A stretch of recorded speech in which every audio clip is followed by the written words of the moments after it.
മുഴുവൻ മറാത്ത സമുദായത്തിന് സംവരണാനുകൂല്യം നൽകുമെന്ന കരട് രേഖ അംഗീകരിക്കാനാകില്ലെന്ന് മന്ത്രി ഛഗൻ ഭുജ്ബൽ ഫെബ്രുവരി 1-ന് പ്രതിഷേധം സംഘടിപ്പിക്കുമെന്നും മുതിർന്ന OBC നേതാവ് വ്യക്തമാക്കി. OBC വിഭാഗത്തിന്റെ സംവരണം വെട്ടിക്കുറച്ചുകൊണ്ടുള്ള നടപടിയെ പിന്തുണയ്ക്കില്ലെന്ന് പ്രഖ്യാപിച്ച ഉപമുഖ്യമന്ത്രി ദേവേന്ദ്ര ഫട്നാവിസും രംഗത്തെത്തിയതോടെ സംവരണ വിഷയത്തിൽ സർക്കാർ രണ്ട് തട്ടിലായി.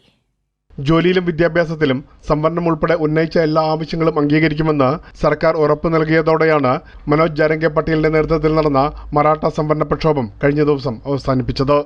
മുഖ്യമന്ത്രി ഏക്നാഥ് ഷിൻഡെ നേരിട്ടെത്തിയാണ് ആവശ്യങ്ങൾ അംഗീകരിച്ചതായുള്ള കത്ത് ജാരംഗെ പട്ടേലിന് കൈമാറിയത്.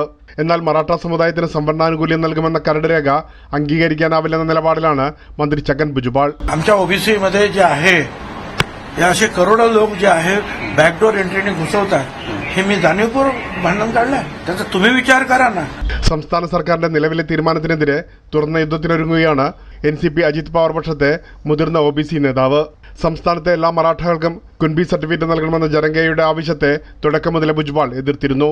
സംസ്ഥാന സർക്കാരിന്റെ തീരുമാനത്തിനെതിരെ MLA-മാരുടെയും MP-മാരുടെയും വസതികൾക്ക് പുറത്ത് പ്രതിഷേധം സംഘടിപ്പിക്കുമെന്ന് ഭുജ്ബൽ പ്രഖ്യാപിച്ചു. അതേസമയം എല്ലാ മറാഠകൾക്കും കുൻബി സർട്ടിഫിക്കറ്റ് ലഭിക്കില്ലെന്ന നിലപാട് വ്യക്തമാക്കി ഉപമുഖ്യമന്ത്രി ദേവേന്ദ്ര ഫട്നാവിസും രംഗത്തെത്തി.